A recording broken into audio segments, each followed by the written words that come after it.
So welcome everybody, viewers and listeners, to another episode of Maupin and Brar in Conversation. We're very happy to welcome you again to a very interesting topic this week. We're going to be talking about the Comintern. And the first thing I'm going to ask Comrade Harpal to do is tell us what was the Comintern, a little bit about why it was formed and what it represented. If you would permit me to give you some background to it, the Comintern was formed as a result of the collapse of the Second International. The Second International collapsed as soon as the First World War started, because the main social democratic parties, as they were called, Marxist parties, in the Second International, deserted the principles of proletarian internationalism and joined their own bourgeoisie in the name of defense of the fatherland. So I just wanted to clarify for those people who don't know what it means, what the International was. So there was the first International set up in the days of Marx and Engels in London to coordinate the parties across Europe, socialist parties. The Second International came in the 1890s? 1889. 89, there you go. And was supposed to be a coordinating body of all of the socialist parties in the world. But as Harpal says, tell us more, Harpal, what happened to that? So the Second International collapsed because the parties of the Second International, apart from the Bolsheviks and one or two other small parties, basically deserted to the side of their own bourgeoisie in the name of the defense of their fatherland. Now, what really is important is that once that happened, and the biggest party in the Second International was the Social Democratic Party of Germany. And when the war started, on the 4th of August 1914, the Social Democratic members of parliament in Germany voted for the war credits. Lenin could hardly believe the news when it took place. It shocked him absolutely. And of course, once it had taken place, an attitude had to be taken. And Lenin and the Bolshevik Party were in the forefront of clearing the fog surrounding around the war. And a number of theoretical issues were cleared by the Bolsheviks, headed by Lenin. The first one was really the nature of the war. Now, the previous congresses of the Second International, especially the Copenhagen Congress in 1908 and the Bâle Congress in 1912, had actually realized that a war was coming and quite clearly defined that the then coming war was going to be an imperialist war in which the workers of any kind of the warring parties will have no interest, and it would be therefore their duty not to incite their workers to go around and slaughter each other, but to fight against the war. But violating those solemn decisions and pledges given by the parties, almost everybody, apart from the Bolsheviks and one or two other small parties, deserted to the position. So it fell to Lenin, through his writings during this period and through the formation of a group of left-wing people called the Zimmerwald Group. He cleared the position as to the question of war.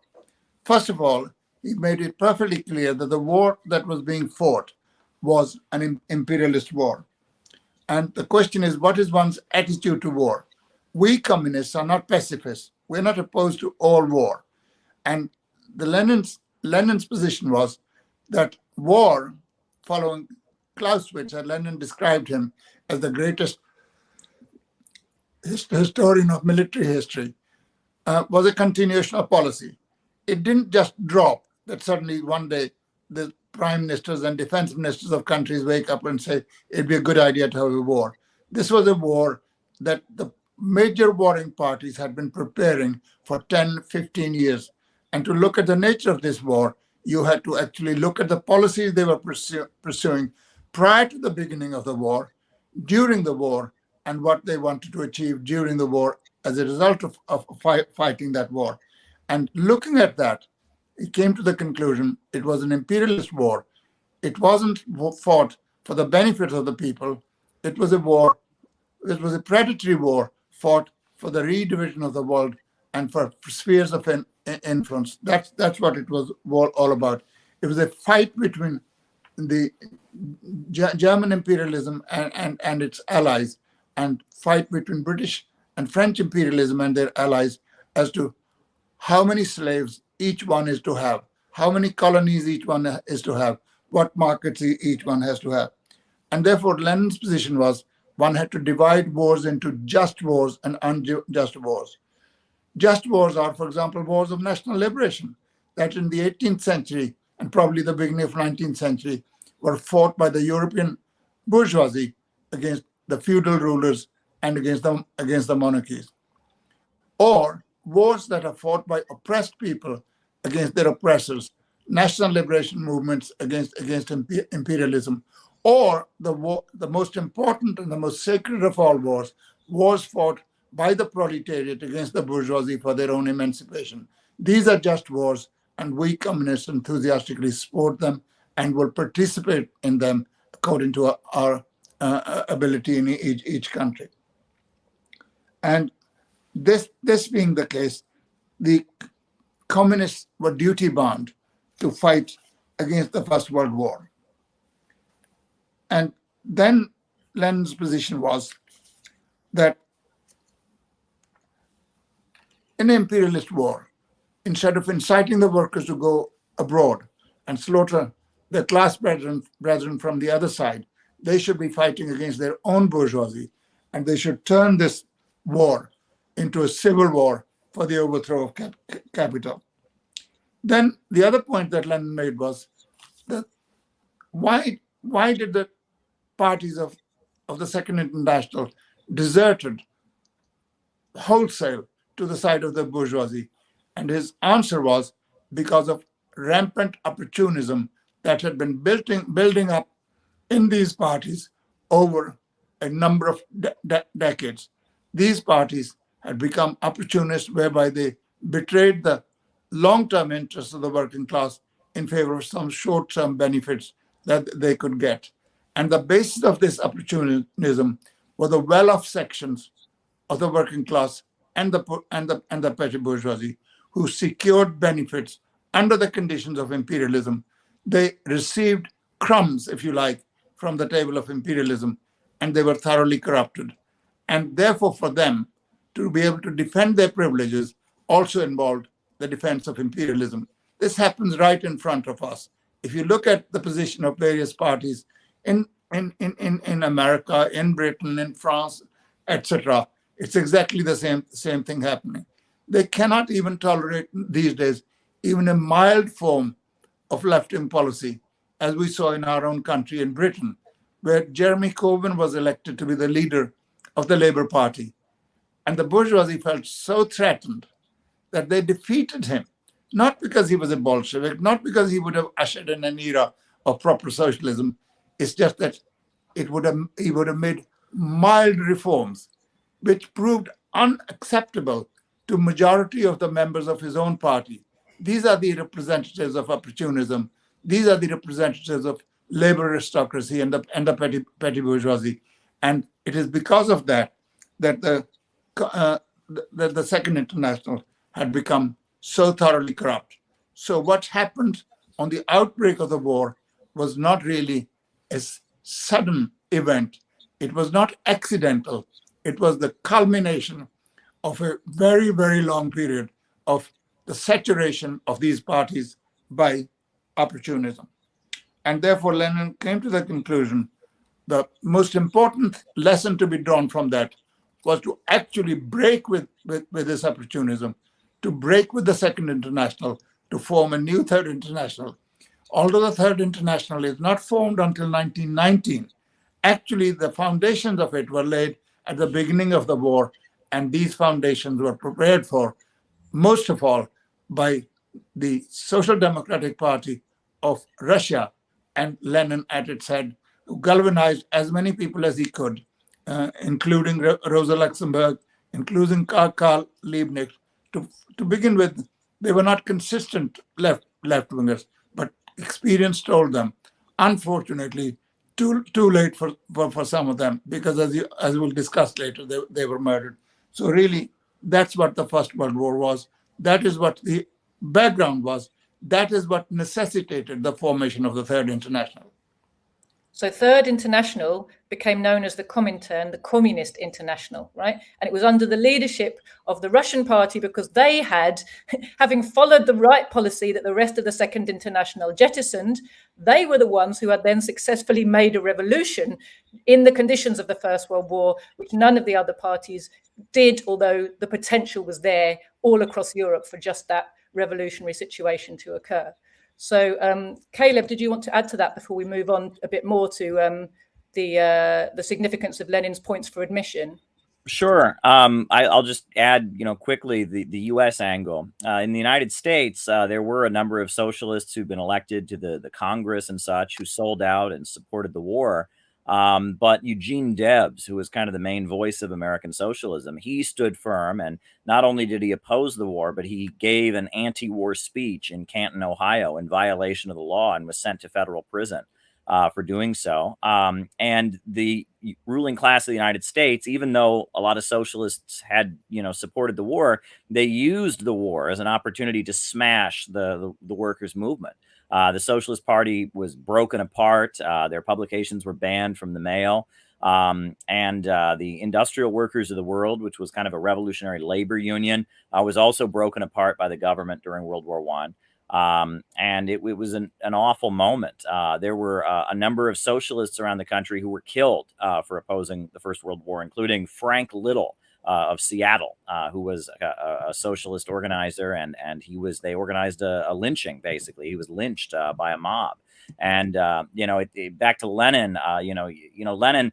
It's interesting. We have this image of Lenin that comes from films like October by Sergei Eisenstein, where we see him as this agitator who's out among the crowds giving speeches. But Lenin had a reputation as a very calm guy. He was very calm, very soft-spoken. He liked to play the piano to kind of calm himself down. He got quite worked up sometimes over the disagreements in the Bolshevik Party. But if you read his writings on how the Second International collapsed and how all these supposedly Marxist parties sold out the workers and sent them off to die in World War I, it's full of fire and rage at seeing what's happened. And I mean, it's 20 million working people sent to their deaths just to help the imperialists carve up the world for themselves, and just to determine whether it would be the German and Austrian and Turkish imperialists who would get one chunk of the world, or the British and French and American imperialists who'd get another chunk of it. And Lenin said the opposite. He said that that workers should turn their guns around and make war against the war makers. And he had this revolutionary policy, which ultimately in Russia proved correct, right, and led to the establishment of a socialist society. So in the aftermath of that, it became necessary to form a new organization of workers and revolutionary parties that would have this correct line opposing imperialism. Yeah, absolutely. I mean, we had a bit of a parallel here. There were one or two brave and very committed socialist communists who stuck to the right line in Britain also. In particular, well known is John Maclean, who was imprisoned during the First World War for his anti-war activities. But they weren't a strong current in the movement here. The Labour Party and the people who went along with the war were much louder. Caleb, do you want to talk to us a little bit about the criteria that Lenin had for admission into the Comintern? Well, it was the 21 points is my general understanding. And it was essentially a lot of the breakthroughs the Bolsheviks had made about the concept of democratic centralism, the party of new type, anti-imperialism. I mean, it was kind of a new breakthrough. And it seems like following the Russian Revolution, there were many people around the world that were attracted to the Bolsheviks simply because they'd had a violent revolution. There were a lot of anarchistic and ultra-leftist elements who said, oh, the Bolsheviks had violently seized power, so they must be good. But they didn't really understand the methods the Bolsheviks had used to build their organization, the tactics they had adopted. And so the 21 points of admission, if you read them, it was really trying to apply these lessons to parties that would join. And just you say you can't just join the Communist International because you like the idea of violence, you like the idea of a revolution.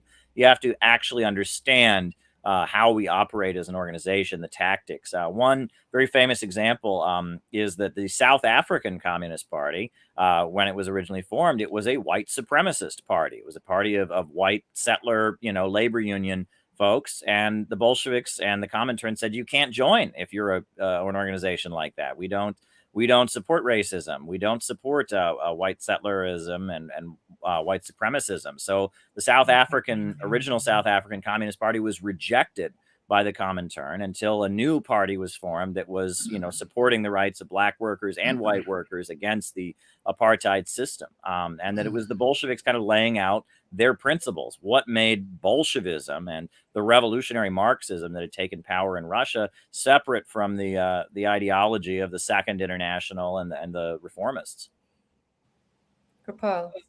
I just want to add something before I come to the 21 points, and that is the immediate effect of the war was to actually drown the revolutionary movement in a flood of chauvinism everywhere. If Lenin had been found in Petersburg saying what he was saying in his writings in illegal activity, probably many of the well-meaning workers would have hanged him by the lamppost, because that's the effect of war hysteria. We can see it now in our conditions. Everyone who is opposed to NATO's war against Russia today, is asked to believe it's actually Russia that's waging a war against poor little Ukraine, when Ukraine has nothing whatever to do with it. And whoever speaks the truth here, it reminds me of Plato saying, no one is hated more than a person who speaks the truth. And we find that to our cost at the moment, also to our honor, that we can speak the truth and stand against this flood. So the initial reaction was a flood of chauvinism. But as the war progressed and casualties mounted on each side and people dying by tens of thousands every day in the trenches, particularly in the Russian army, it was such a backward imperialism. There were workers fighting at the front, didn't have food, didn't have boots. 3 workers were sharing one gun. They didn't even have guns to fight. So you can see why the revolution will break out at its weakest link in Tsarist Russia. But the first revolt of the war was the Easter uprising in Ireland,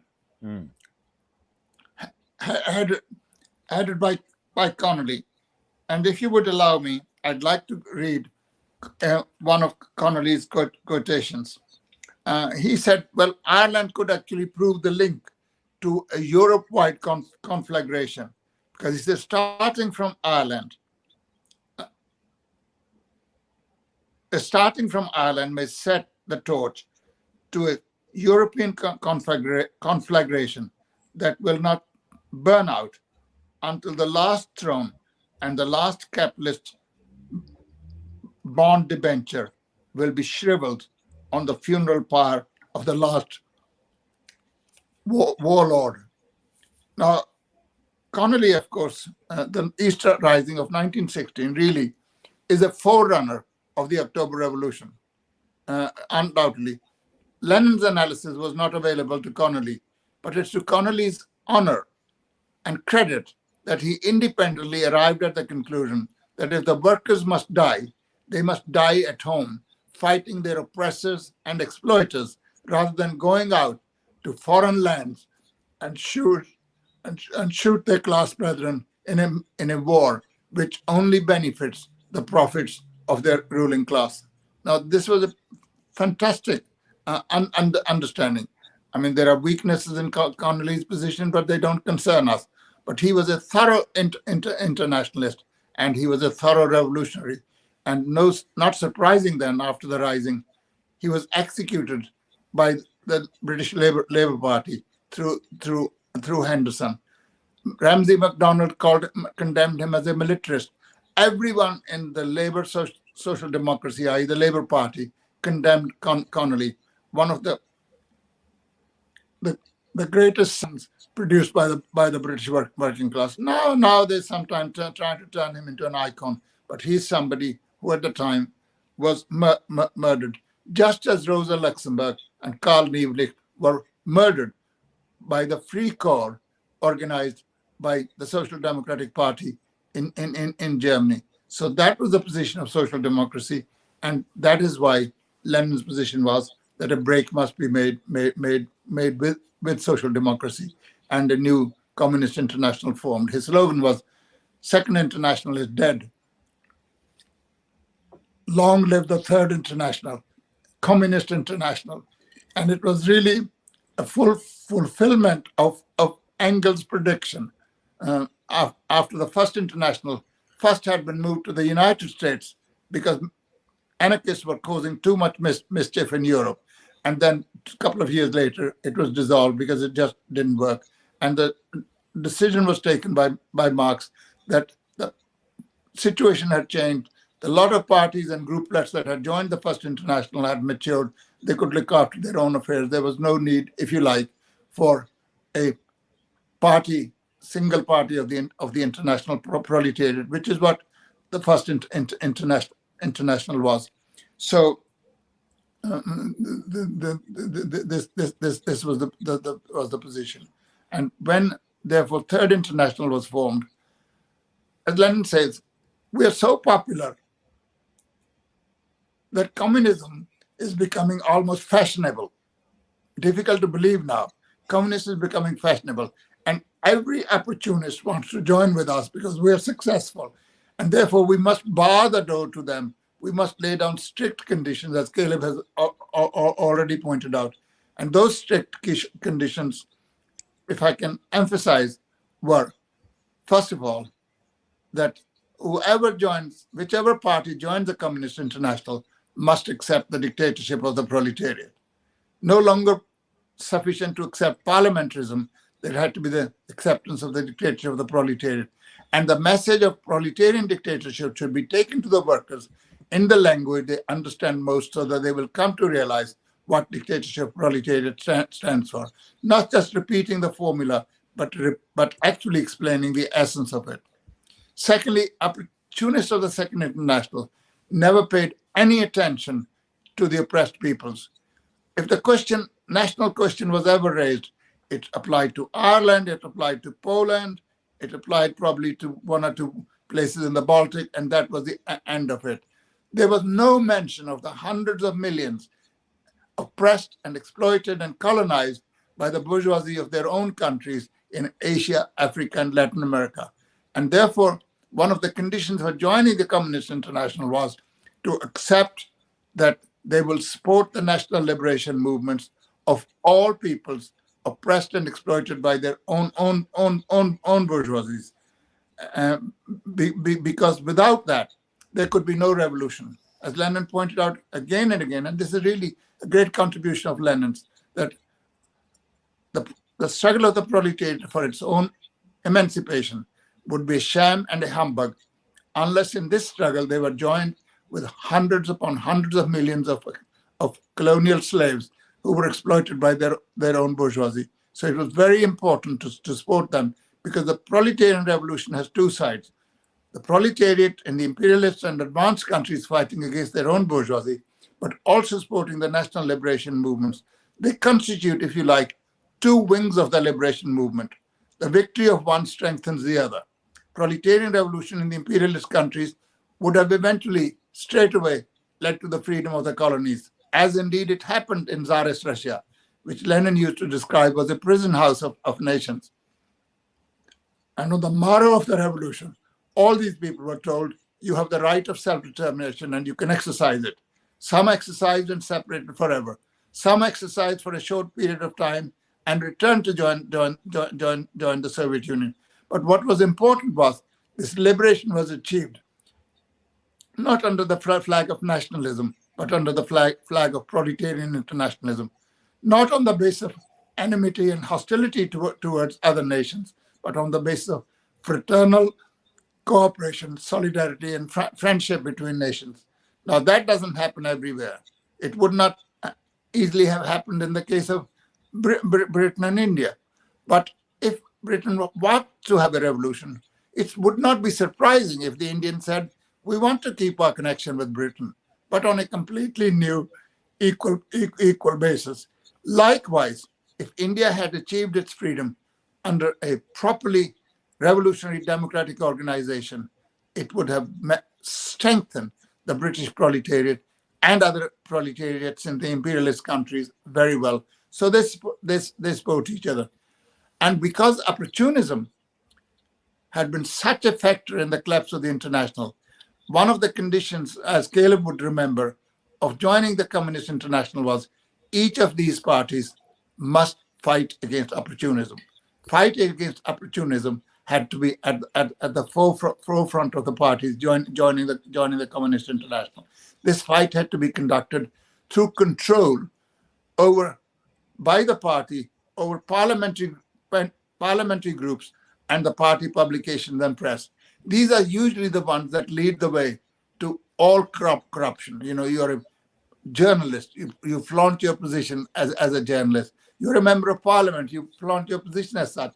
But these people must be subject to the control of the party. And any scoundrel who does not follow the party obviously must be expelled from the party. And then, of course, is the question of discipline in the parties. There must be democratic centralism. Each party joining the Communist International must practice democratic centralism, which means there is proper free discussion within the party to decide a policy. But once that is decided, everyone, including those who oppose that policy, is obliged to follow that policy. That is the only basis on which, on strict iron discipline, can the party continue to be on revolutionary lines. So these were some of the things that Lenin was. And of course, the decisions of the Communist International were binding on all parties, of the congresses as well as of the executive committee. The Communist International basically acted as the party of the proletariat of the entire world. So you had to accept the decision.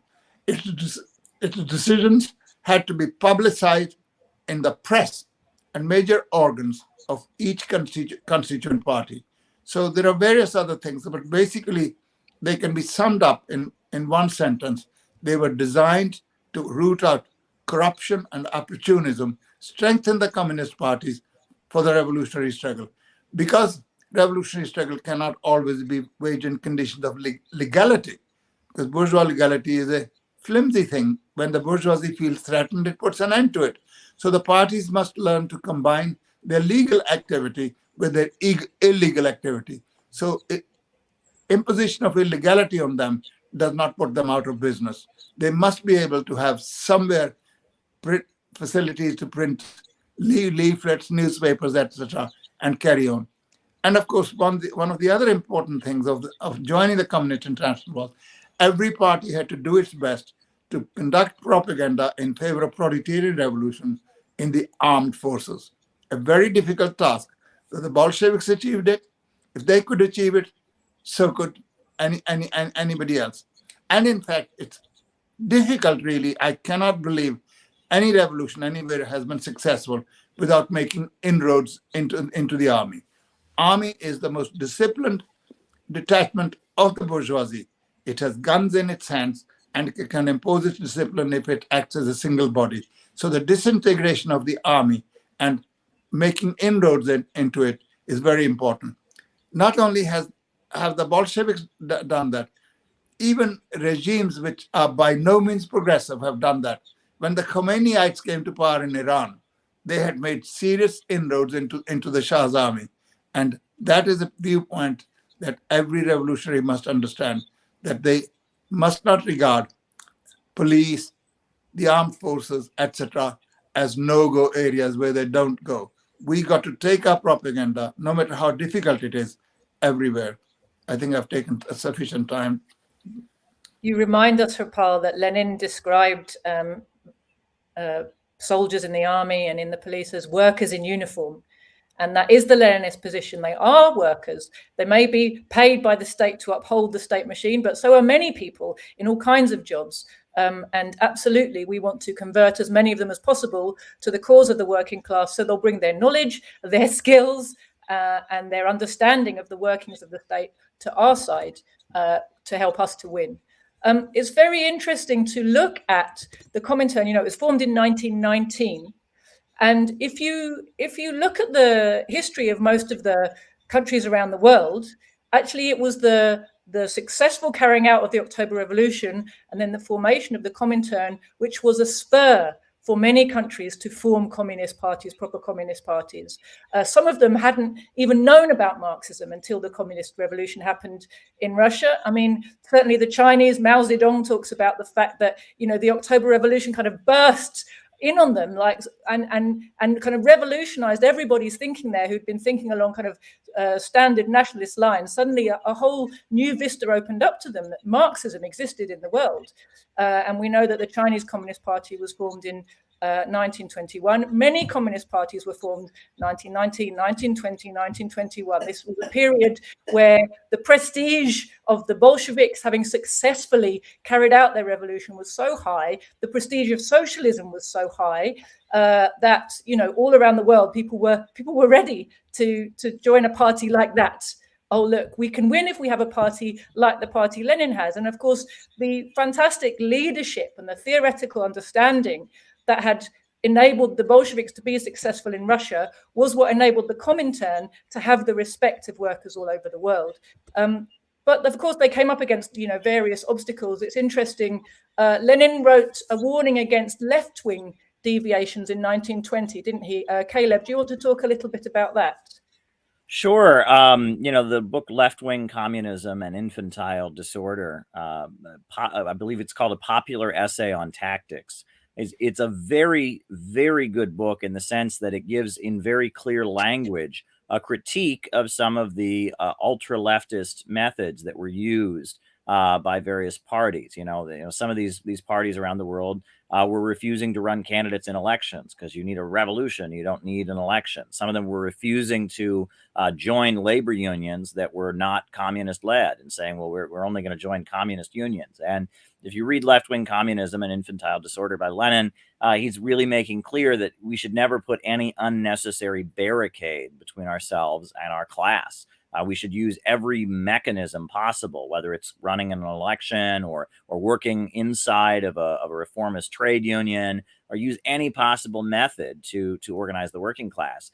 And one of the things that I've noticed is that that there's a lot of people that like half of the book. A lot of the reformist elements, the Communist Party USA in the United States and others, they like the first half, like, oh, go where the workers are, but they don't follow the second part, which is then teach them communism and win them to revolution. And they'll hold up this book to say, oh, this means you should vote for the Democrats. Oh, this means you should join the labor movement. But they're missing the point, as Lenin's saying, well, sometimes you might endorse one candidate or other, but the point is to build a communist movement and such. You might run in elections. Sure, you might do election work, but the point is to use the elections as a platform to win workers to communism. Sure, you might join the existing labor movement, but you're working within it to win people to communism. And they kind of miss the second half. They get the first part. And that also, I know in your country, a lot of people will point to Lenin saying that in the context of this anti-communist hysteria, that it was necessary to endorse the Labor Party. But that was only because of the specific context of I believe it was Lloyd George was whipping up an anti-communist hysteria, claiming the Labor Party was somehow working for the Soviet Union when they were virulently anti-communist. And so Lenin instructed the communists of Britain, he said, support the Labor Party, but you'll be doing so in the same way that a rope supports a hanged man. So he wasn't telling them to support the Labor Party and just be a faction within it and just be supporters of reformism. He said, in this specific context, do it, but you're doing it because you want to destroy the reformism. You want to destroy the reformist element. So, that book is paraded around by reformists, but if they actually look at the content, it's a very revolutionary text. And throughout it, he's saying, use whatever tactic is necessary to spread revolutionary Marxist politics among the workers. Yeah, well, can I? Please. Yeah, but it was against the people who Caleb has just pointed out, who would not work in reactionary trade unions, that one of the conditions for admission to the Second International was that these parties will work in mass organizations of the working class, whether they're trade unions or some other associations, cooperative societies. They will go everywhere. That was clearly laid down. But Caleb is quite right. The opportunists accept that part of Lenin's statement. And in fact, left-wing communism became a Bible for every opportunist, wherever you could find him, from Europe to America to even Asia. But it's not really. If you read as Lenin used to say, as Stalin used to say, to take a part of Lenin is actually to go against Leninism. You got to have the whole thing in front of you, and you got to take the whole body of his thinking. And if you look at left-wing communism, the whole idea of fighting against the lefts in Germany who won't work in trade unions, or some of the syndicalists in Britain who wouldn't, or who wouldn't participate in parliamentary elections, etc. Lenin is basically saying the purpose of going there is actually not to bolster, but to actually undermine parliamentarism. You go into parliament to undermine parliamentarism, to expose it as a bourgeois hoax, which can never lead to the deliverance of the working class. For that, a proletarian revolution is required. And when after a very short period of time, when the communists decided to join the Labour Party, incidentally, the Labour Party never accepted their applications. They continued to do that year after year, decade after decade, because the leadership of the Labour Party had read the proceedings, and especially the conditions for admission to the Communist International, more in a studied way than the Communist Party. They wouldn't touch it with a barge pole. And their excuse always was, you're not a local party, you're subject to control by foreigners in the Communist International. You can't join us. And there are basically dead organizations and dead people in this country, if not actually clinically, they are dead politically, carry on still saying we should affiliate to the Labour Party. They carry on supporting the Labour Party, that is the party of the working class. The Lenin only said it's a party of the working class because workers are in this party. But he also went on to say the real physiognomy of a party is not determined by whether people come from the working class or not, but what the policy of the party and of its leadership is. And if you look at that, Lenin said, the Labour Party was a bourgeois Labour Party. It wasn't a proletarian party. If we were going to go there, the idea was to expose Labourism, to actually go into the Labour Party and say, Henderson is a traitor. MacDonald is a traitor. Did they do that? No, they didn't. They just wanted to join the Labour Party. The question of treachery simply did not arise. So really, the purpose of joining is to expose it as such.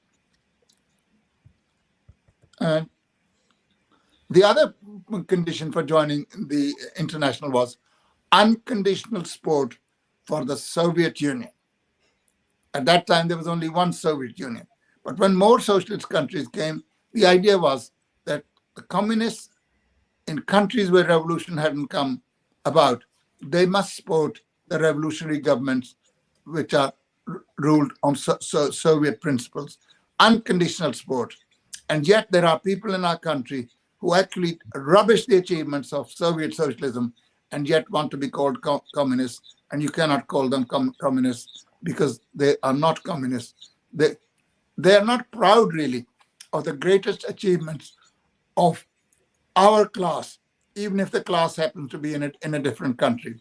Because the Bolshevik Party, when it ruled Soviet Russia, it actually had turned Soviet Russia into a motherland of the workers of the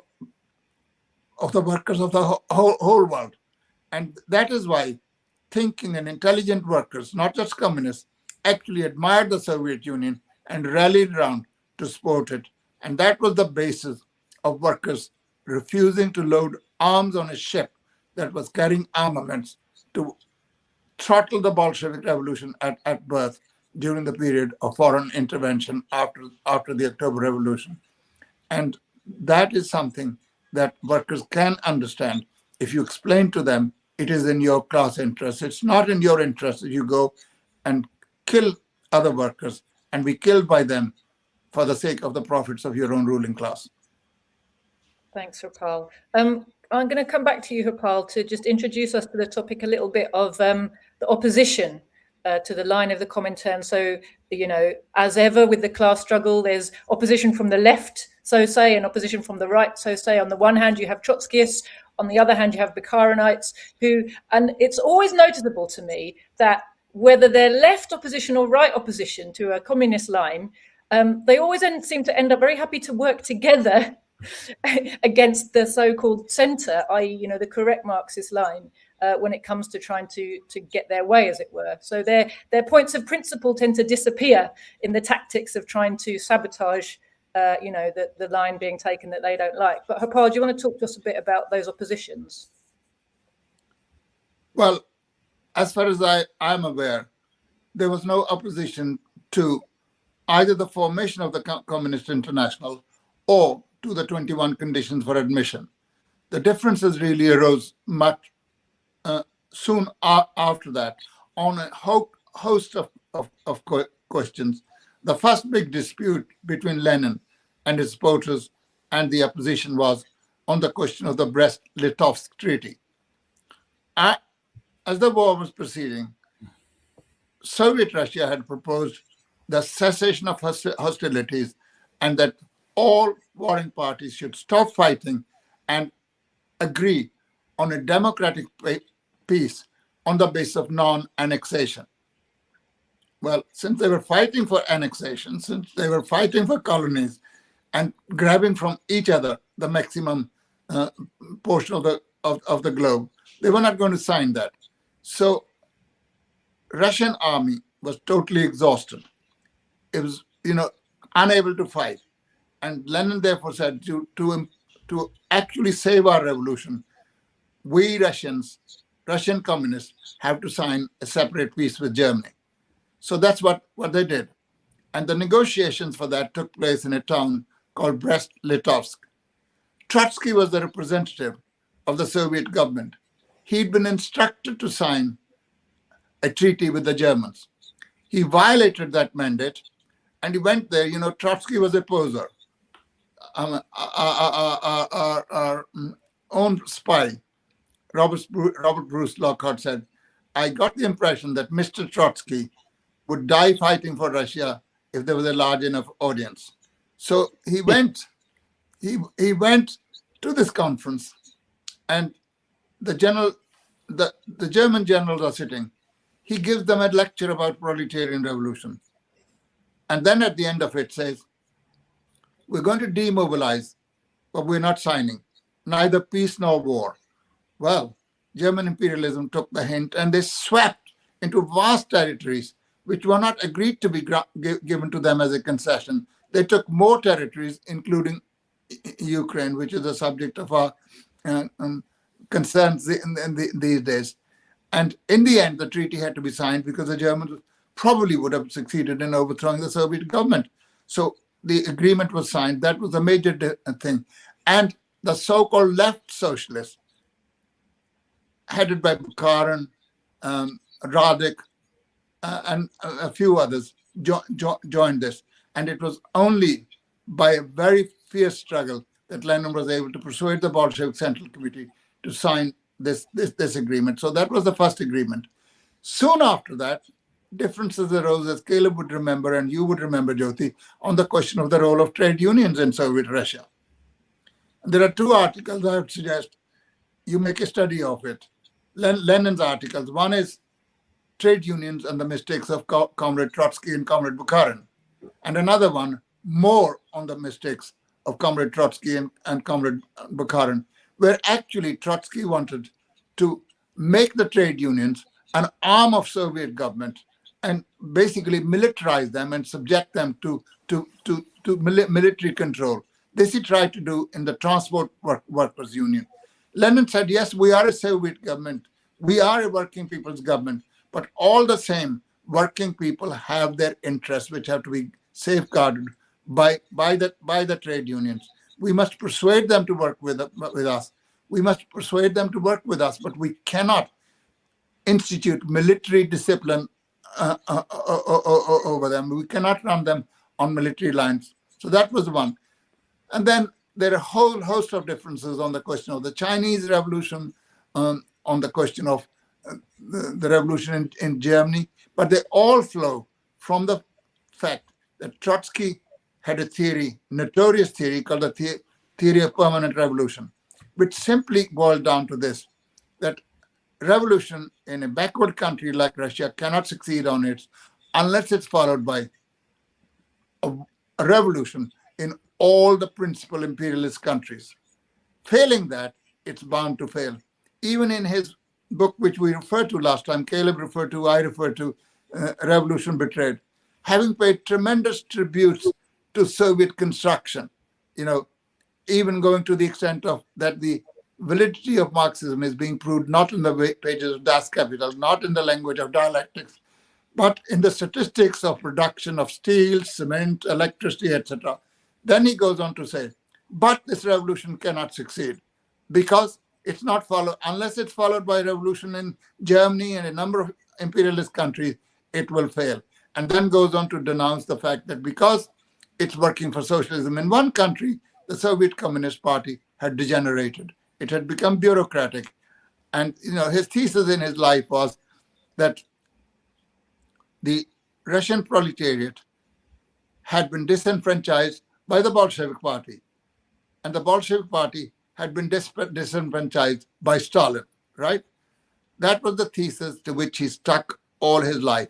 And that was the basis of all the misfortunes that followed him on every single question.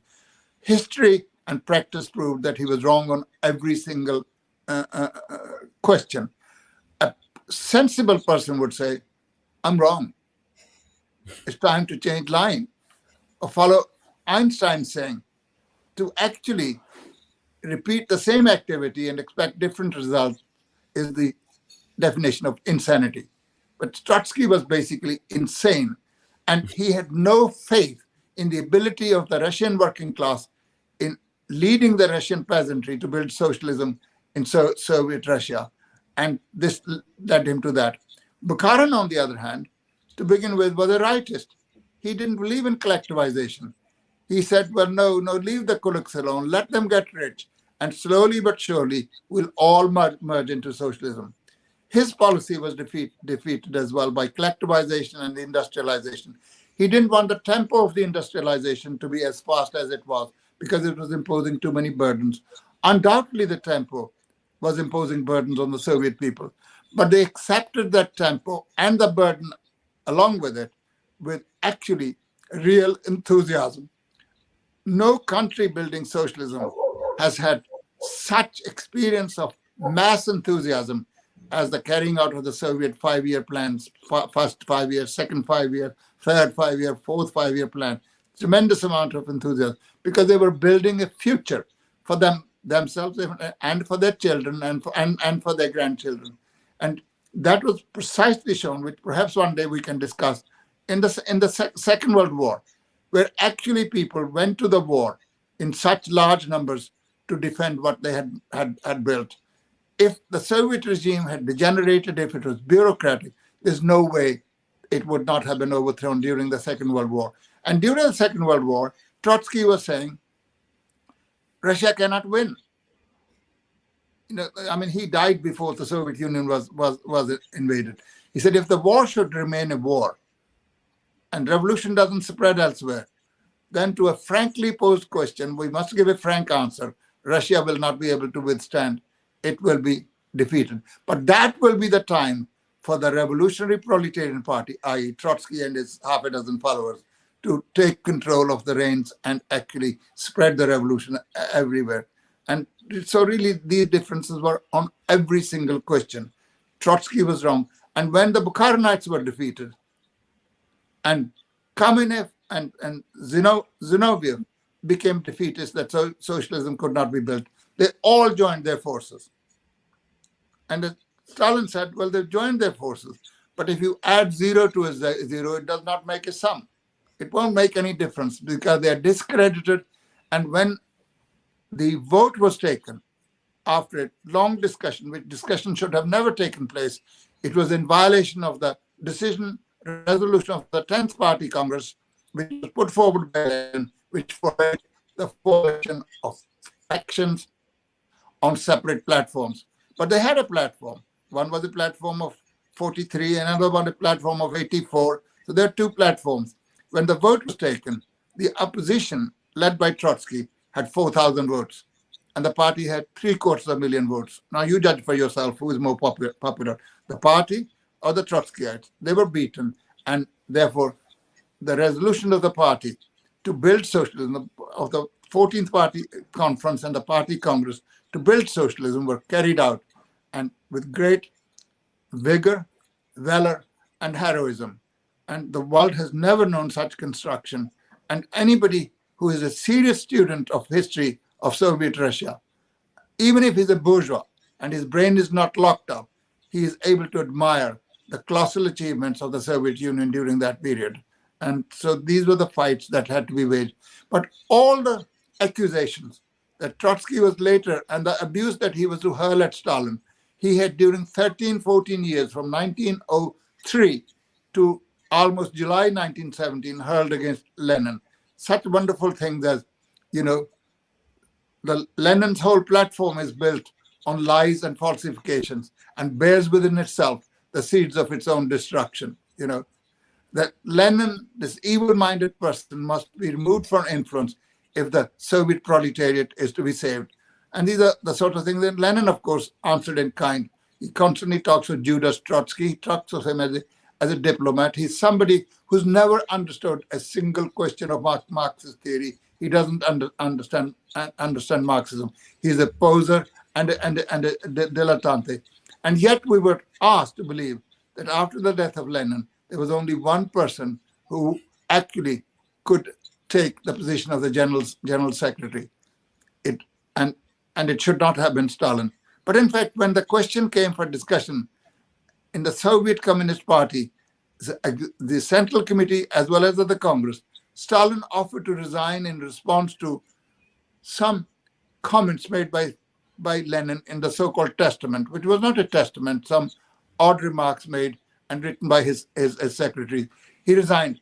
Everybody said you can't resign, including Trotsky voted for him to carry on in that position. And so later on, they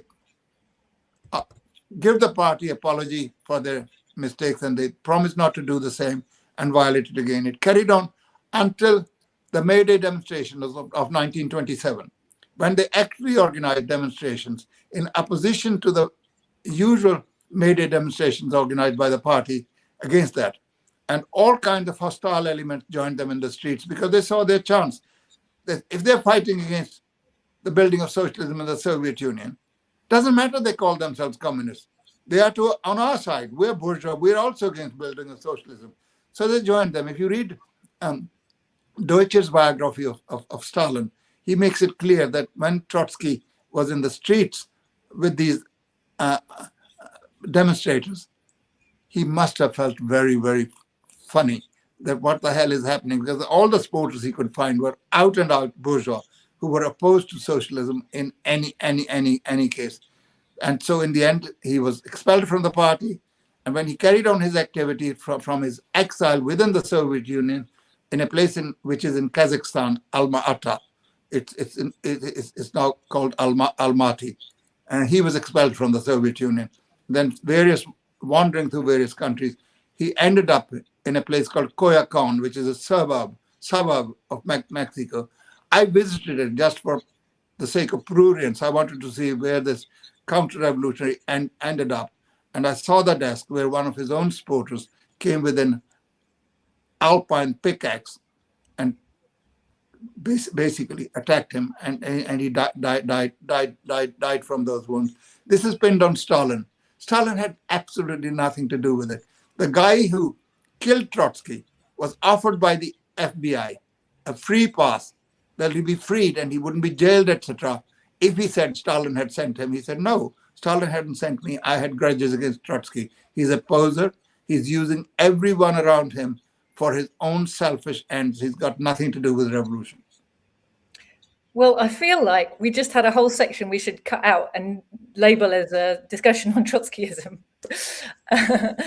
Thanks for that, Dad. I didn't interrupt you because it's all really interesting, but I'm slightly worried about Caleb's time and the fact that we're here to talk about the Comintern.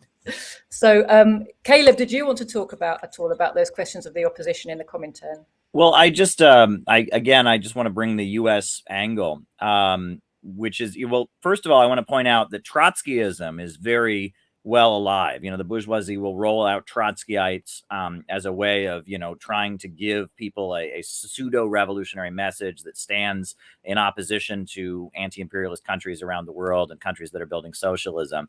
But Bukharinism has kind of just been erased from history. It's not that important. And it's very important, actually. But the reason that the Bukharinite opposition doesn't get celebrated by the bourgeoisie and promoted the same way is because it doesn't have the same kind of romantic appeal. The Bukharinites in the United States were led by J. Lovestone. And J. Lovestone was a labor leader in the United States who was associated with the Communist Party. And essentially, he came to the conclusion that the Comintern and their analysis that social democracy was the main opponent, and you needed to expose opportunism. He said, well, that might be true for the rest of the world, but it doesn't apply to the United States. And so his faction was expelled from the Communist Party. And the term used, to describe their deviation, the American Bukharinites, was American exceptionalism, which is a term that is now a phrase that is now considered like very standard in politics. Barack Obama was attacked because he wasn't an American exceptionalist. And it's now part of the discourse in the United States that they've taken this term from Stalin and applied it to, in the United States, you must be an American exceptionalist, like it's a good thing. And it's a term actually invented by Stalin to describe the Bukharinite opposition in the United States. The other thing that I find to be amusing is that, the leader of the Trotskyite opposition in the United States was a guy named James Cannon, who's considered the father of American Trotskyism.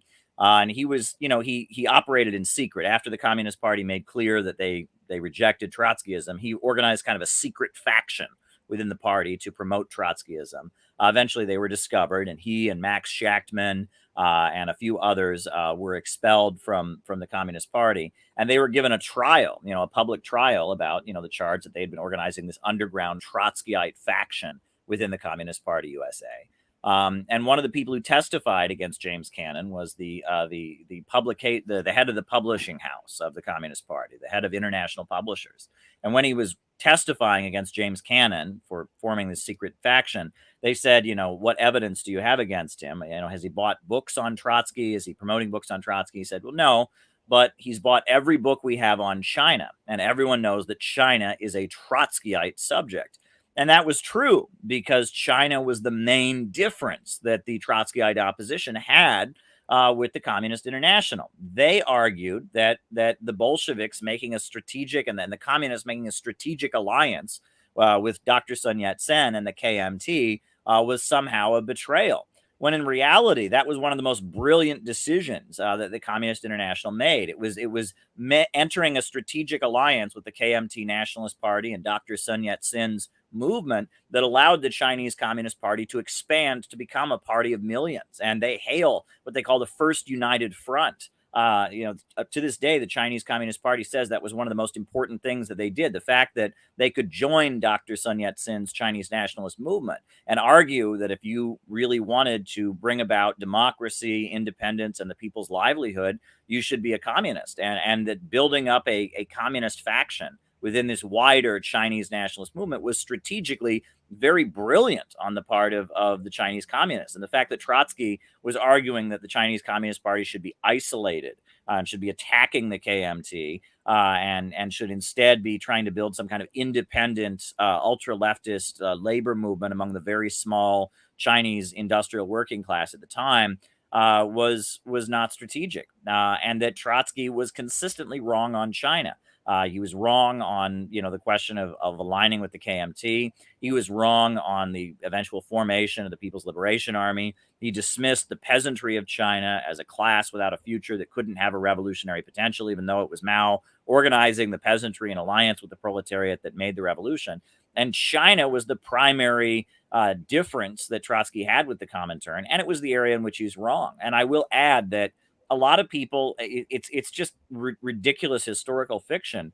a lot of people have in their heads that Trotsky believed in democracy and Stalin was the brutal dictator, an authoritarian. This has nothing to do with the fight at all. It was not about that. It was the question of permanent revolution.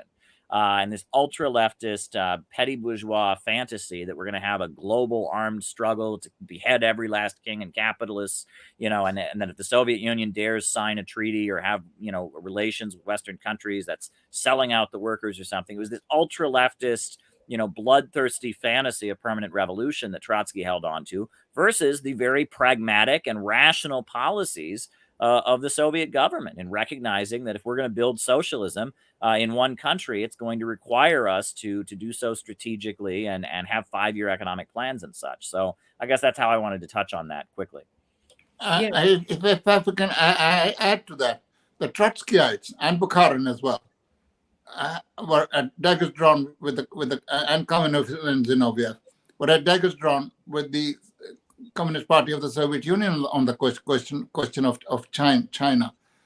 None of them could explain the nature of the Chinese Revolution. What exactly was it? Instead of saying that it was an anti-feudal and an anti-imperial struggle, Trotsky said it was a struggle for control of customs unions. Because the imperialists had control of customs in various centers of population on the seashore. They couldn't explain it, and they didn't pay any regard, as Caleb has said, to the peasantry. Millions of peasants were organized, and they were fighting with gun in their hands. And Stalin said, "You ask them, well, if there is no revolution going on, where is this struggle taking place?" And he said, one gets the impression that these are really people who are revolutionary tourists who happen to be around Leningrad, and they heard that a session of the Communist International was taking place, and they decided to bombard with a plethora of theses which have absolutely nothing to do with the revolution in China. If you want to actually know what the Chinese think, there's a lovely pamphlet, which is not seen by many people, by Chen Pota, who was very close until about just the very end of Mao's life to Mao Zedong. It's called Stalin and the Chinese Revolution. And he says that the Chinese Revolution was successful because it basically followed the line given by the Comintern, i.e., the working class had to lead the struggle of the peasantry in the anti-feudal and anti-imperialist struggle. These were the two main constituent parts of the revolutionary struggle in China, and the Communist Party must fulfill it. The Trotskyites were exactly doing the same thing in Germany. Every time there's a disaster, every movement faces a disaster sometimes, not because the policy is wrong, but because the balance of forces does not favor it. So when Comintern turned on the communists and slaughtered a lot of communists and people who were supportive of communists, trade unionists, etc., then the Trotskyites found this was a good occasion to attack the policy of the Comintern. So it carries on, it goes through various things. The first, then for a few months, 6 or 8 months, there's a left-wing Comintern which established its headquarters in a place called Wuhan. And so the question was, should you support Wuhan? On the one hand, Trotsky and Zinoviev say, yes, we must support the Wuhan. On the other hand, they are pressing for Soviets to be organized in the Wuhan area. Now, Soviets are organs of uprising to overthrow a government. You cannot be part of a government which you're trying to overthrow at the same time. So really had no clue as to what was to take place. The Chinese Revolution succeeded precisely because it followed the correct line, which was the line of the Communist International, which was also the line of Stalin. They actually pay a backhanded compliment. The Stalin, this evil man, is sitting in the Kremlin, and he can just turn on and off any revolutionary activity. He can control everybody. He writes everybody's programs. If anything good happens, it's got nothing to do with him. If anything bad happens, it's all to do with him and the Comintern, etc. They carry on that like that. It's exactly the same. Later on, the communist, after the October Revolution, we go through various periods. the period of the October Revolution is a period of revolutionary upheaval. We call it the first period. Then, about 3 years later, by 22, 23, capitalism, apart from Russia, has more or less stabilized itself. And the Comintern itself, even during the time of Lenin, adopted a completely different attitude, even actually proposed that there should be a united front of working class organizations, including social democratic organizations, to fight against the onslaughts of capitalism. Of course, the Social Democrats never accepted that invitation. It's not for want of trying. Then that period gives way to what is known as the third period, when revolutionary activity is revived. The 6th Congress of the Communist International actually gives an analysis that the relative stabilization of capitalism, to which all the Social Democrats were singing praises, the American exceptionalism came. Trade unionists of social democratic persuasion were visiting America and coming back with message from this new Jerusalem. There was no need for Marx. All we needed was now Ford, not Karl Marx. Karl Marx was out of date. Class struggle was out of date. Within the conditions of capitalism, you can improve your conditions. Comintern was saying, no, this relative stabilization is coming to an end, and we're entering a period of upheavals. President Hoover was giving a message in America, giving lady dreams of endless prosperity coming. And then within few months, the crisis of 1929 broke, like the falling of a house about one's ears. And the communist analysis proved to be correct. There were 40 million unemployed in the imperialist countries, 11 million of them in the United States, 2.5 million in Britain, 5 million in Germany, and so on and so forth. The Soviet Union by 1931-32 had abolished unemployment, and its economy was proceeding at tremendous speed. We discussed this last time, so there's no need for us to go into it. So Soviet Union was an inspiration to the whole world.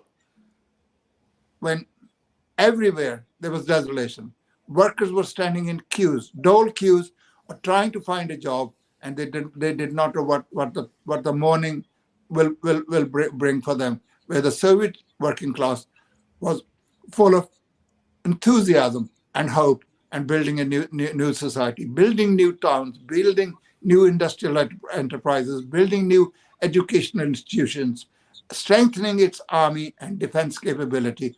All this was taking place.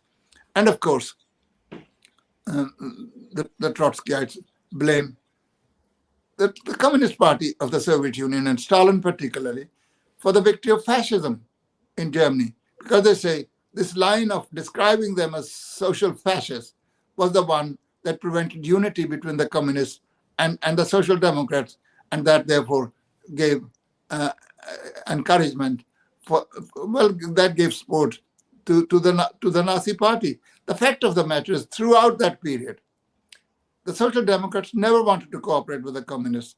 These are the people who have murdered Luxemburg and Karl Liebknecht, who drowned the workers in blood during May Day demonstrations, who actually do not want to support any working class activity. And even when the Nazis come to power, they want to be a legal and respectful opposition, except that the Hitlerites did not appreciate it much. The head of their labor organization, Dr.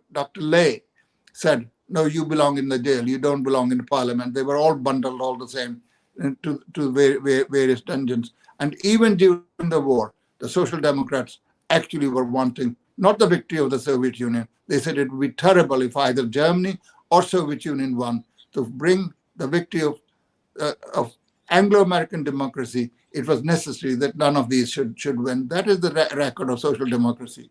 They are actually social fascists, and they may not look like it. You meet some of them, quite pleasant people, but if you look at their policy, it's poisonous to the interests of the working class. Okay, so Harpal, the Comintern had its 6th World Congress in 1928, and the focus there was very much on the Social Democrats and how they were really the main roadblock to revolution. So do you want to tell us a little bit what that was all about? But they were disarming the working class. Germany was the country where, outside of the Soviet Union, and if you exclude China for the moment, this was the strongest communist party. It had recovered from the hammer blows delivered earlier with the help of social democrats by the bourgeoisie, and it was a threat to be taken seriously. So every effort was made by the social democrats to rubbish the Communist Party, and there were people in the Communist Party. They eventually ended up by becoming lecturers in American universities, etc. Ruth, what was Ruth's name? Caleb, Ruth. Charles Ruthenberg. No, the lady. Ruth Fisher. Ruth Fisher. And one or two others. They were expelled by the Comintern. And during this period, while the Communist Party of the Soviet Union was pushing forward the line that the Communist International accepted, the Communist Party of the Soviet Union was always accused of pursuing its national self-interest and at the cost of world revolution. And as Stalin said, what is the world revolution if the Soviet Union was to be destroyed today? It's the base of world revolution. It provides every facility for the growth of the communist parties and the communist movement all over the world. And he said in his famous phrase, if, God forbid, the Soviet Union was to be destroyed by the bourgeoisie will seize the working class of every country by the throat. Well, we've seen the results since the collapse of the Soviet Union in 1991. What exactly has happened? Everybody, including the American and British working class, have suffered as a result of it. Wages in America and Britain have been stagnating for 2 decades. The only reason that the workers haven't felt is the stock market more or less has been doing well, and people go and are able to borrow money on the basis of the houses they live on, until, of course, as a result of something like the subprime mortgage crisis, they start losing their houses. And secondly, they're basically subsidized by very cheap imports from countries like China. So what they lose in the way of not getting higher wages, they gain by cheap imports from China. So they get the benefits of that, and yet you have the leadership of trade unions in America, which blames everything in America on China. They say, well, our industry is suffering because the Chinese are gutting our industry. It's not China that's gutting our industry. Long before China was on the scene, Lenin pointed out in his memorable pamphlet, Imperialism, the Highest Stage of Capitalism, one of the chief characteristics of imperialism, monopoly capitalism, is the export of capital as opposed to export of goods. Export of capital is not you take a trunk full of dollars to China. No, you export production facilities there. It's the American capitalists who've taken their production facilities there because they can make more money by exploiting cheap Chinese labor and importing the same stuff to America. So they're making lots of money. So people who want to relocate industry in America, if they really think about it, they should join us because they're fighting against imperialism. Imperialism cannot really co-locate industry because the monopoly capitalism only went abroad because national boundaries were too limited for the growth of capital. So they've gone abroad. In fact, the Chinese market, even according to bourgeois serious economic analysts, has become too big for the world. China is a workshop too big for the world. The world is saturated with everything. Capitalism cannot solve this crisis. Only socialism can through planned production. So the Soviet Union was not following a nationalist line. It was following a line which will preserve the Soviet Revolution while extending the revolution to other countries. And it gave help to every revolutionary movement, from the Spanish Civil War to the Chinese Revolution in a big way. Of course, all that help was blocked by the imperialist governments, who prevented the Spanish, for example, democratic government from getting arms. They followed a policy of neutrality, which means helping Franco. And all that was done in every single country. So the Communist International was quite right in 28 to say Social Democrats were the main enemy. But once the fascists had come to power in Germany in 1933, the Soviet policy and the Comintern's policy changed, which was reflected in the 7th Congress of the Comintern, which took place in 1935, where the idea was put forward of building a united alliance of the working class parties, including the Social Democrats, to fight against fascism. Did they get any help from the Social Democrats? No. The Social Democrats said, we'd rather have fascism. They didn't say that we'd rather have fascism. Their excuse is always, Mr. Hitler has come to power through proper legal means, and we shall be the law-abiding opposition to Hitler.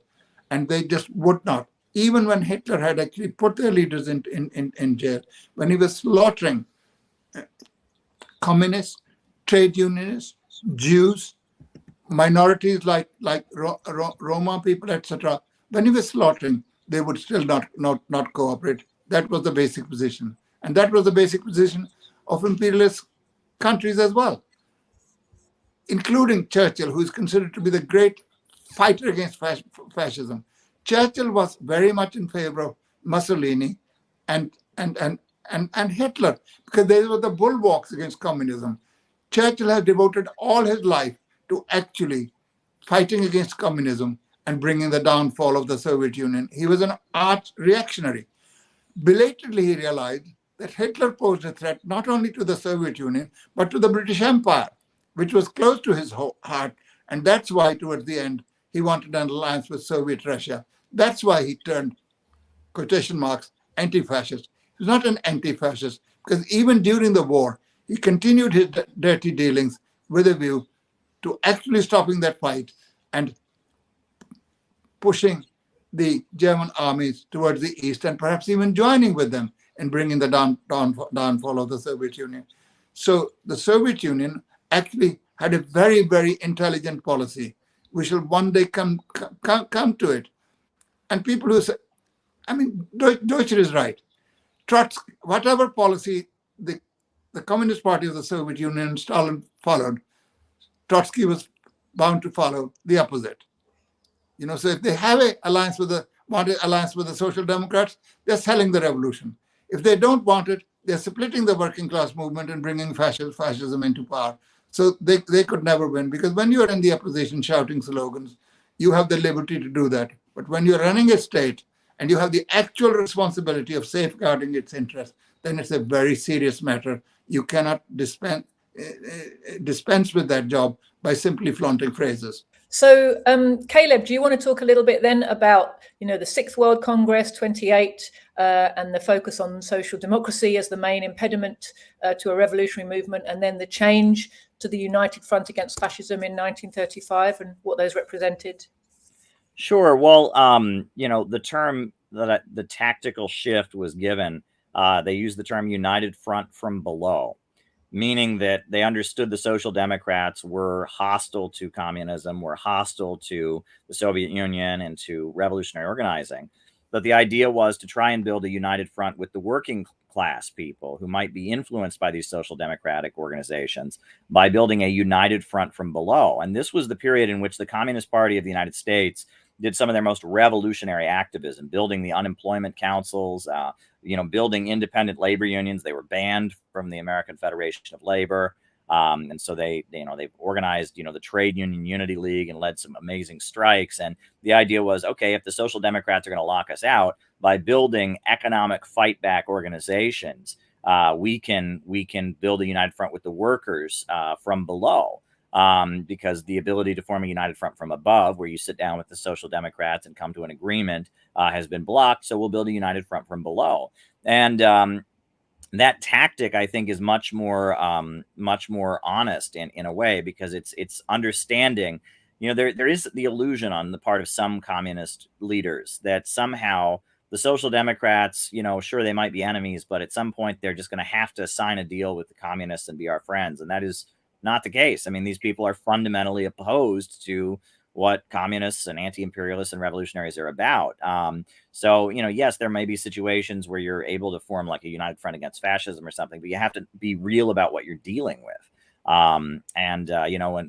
Nowadays, I've tried to popularize the slogan "out of the movement to the masses," meaning we need to get to the masses, and the idea that we're going to get to the masses through building the movement dominated by social democrats and by reformists and by agents of imperialism, that's a delusion, right? It's never going to happen that way. We're not going to be able in the United States to get the DSA leaders to let us be part of their outreach to build a quote unquote socialist wing of the Democratic Party. We need to get to the masses ourselves, this tactic of the united front from below, which I think there's a lot that can be learned from. Absolutely. And it's really interesting, isn't it? Because we found in Britain as well that period, the 1930s, was really the period when the Communist Party here had the most prestige, had the most consistent program, was doing some fantastic work. And you look at the conditions were in many ways similar to today. There's a imperialist, again, kind of drive to war. There's imperialist economic crisis. The working class conditions were getting worse and worse and worse. The difference was that the working class had revolutionary leadership at home and internationally, and they had a successful Soviet Union to look to that was making huge strides by implementing a socialist program. So the prestige of socialism and the ability of socialism, the ability of communist parties to reach the working class was massively expanded, even as relatively small parts of the working class movement, what they said had great weight and could be shown to be true in practice by what was going on in the Soviet Union. So the situation was both similar and very different in terms of the international kind of outlook. I guess I want to come now to the question of the dissolution of the Comintern. Harpal, maybe you could talk to us a little bit about why the Comintern was dissolved and what we should learn from that. Before I come, can I just finish up from the previous point? You see, the average person who does not understand life and who does not understand the difference between strategy and tactics thinks the Communist International like a yo-yo. Today it says we'll have nothing to do with social democrats, they're fascists. Tomorrow they say we want to have an alliance to fight against fascism. It isn't like that. If situation changes, our tactics have to change. Strategy does not change. The strategy is to have, if you like, for the Communist International, a world revolution.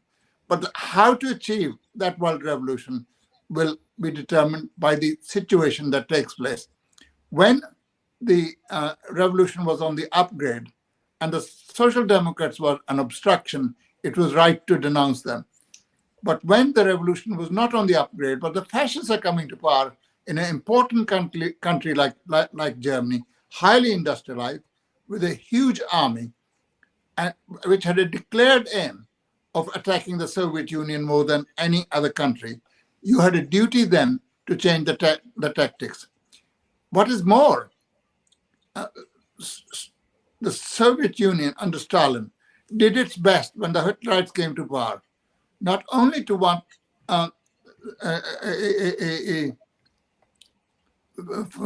alliance with social democrats, but also with what they called democratic imperialist countries, i.e. non-fascist imperialist countries, to have a united struggle against, have a collective security agreement to fight against Germany if Germany should violate any of the signatories' territories or the countries they have promised to protect. They wouldn't do that. Soviet Union did everything possible. And then in the end, they gave final proof of their unwillingness to collaborate with the Soviet Union by signing the Munich Agreement in 1938. Now, Soviet Union is constantly being condemned for signing the non-aggression pact with Germany, which is they call either Ribbentrop-Molotov pact or they call Hitler-Stalin pact. It's much easier to say these two evil dictators have joined hands. It was so once that had taken place, it's often referred to as the appeasement of Hitler, as though the democratic imperialist countries were weak and they were trying to appease Hitler. No, as Stalin quite rightly said, their collective strength is far greater than that of Germany. They actually are the ones who winked at the freeing of Germany from the constraints imposed upon Germany by the Versailles Treaty. They allowed Germany to expand its armed forces, its naval forces. They occupied the Ruhr. They did everything possible. American dollars came flooding in to build German industry. And when the war actually did start, the Soviet Union went beyond that. But we can come to that in 1 second. But when that had happened, it was clear that they were all actually trying to direct German aggression towards the Soviet Union. So Soviet Union had to do something to protect itself. And when Germany found itself in a position where on one side was the Soviet Union, on the other side were the Western imperialist countries, it was also looking for a way out. And they were constantly sending messages to Moscow to sign a non-aggression pact. And in the end, when the Western imperialist countries refused to be part of the collective security agreement, in the, I think it was September 19, no, it was in August 1939 that the Soviet Union signed the non-aggression pact with Germany. The Germans wanted it a treaty of friendship.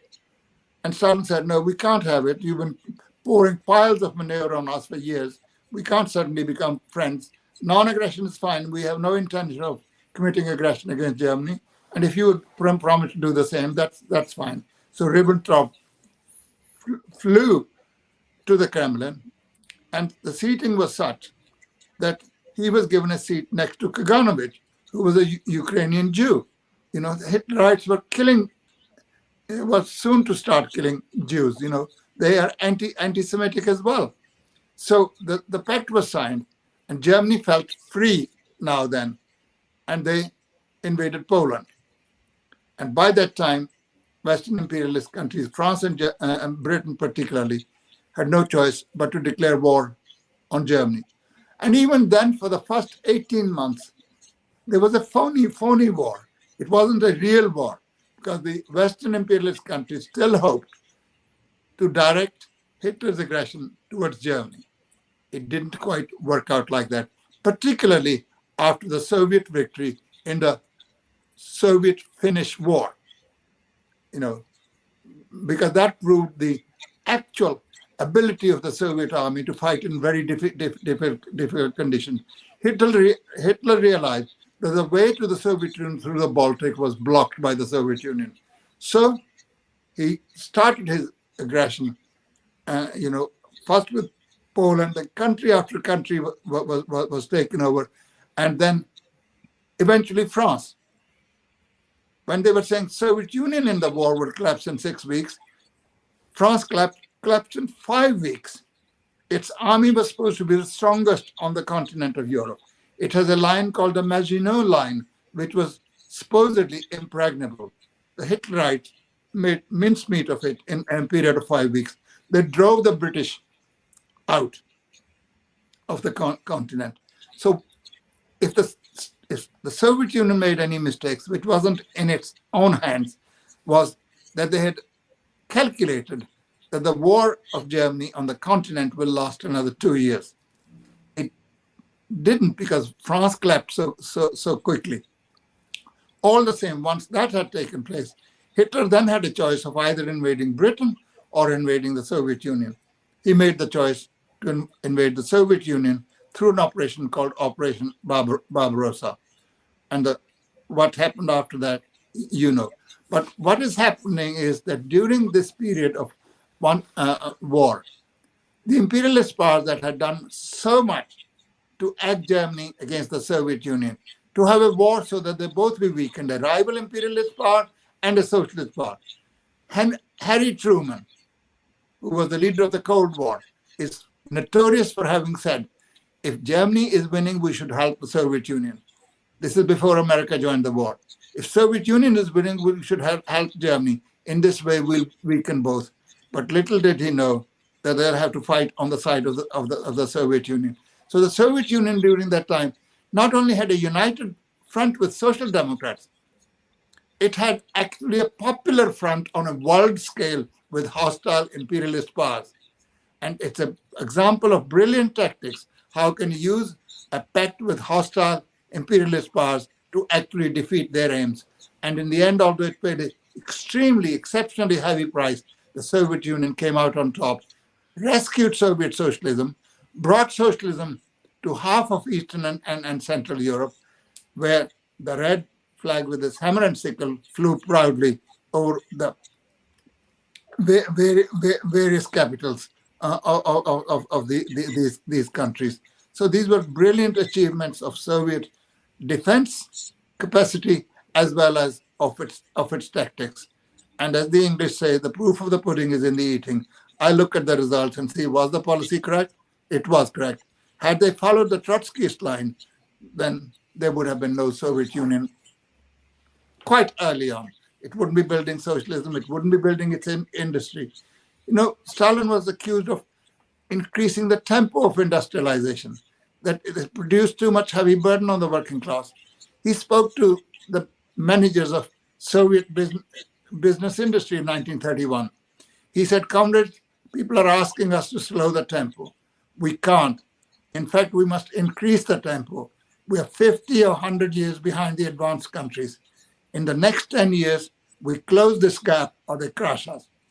And sure enough, the Soviet Union closed the gap by the time the Nazis invaded, and the imperialist powers were unable to crush the Soviet Union.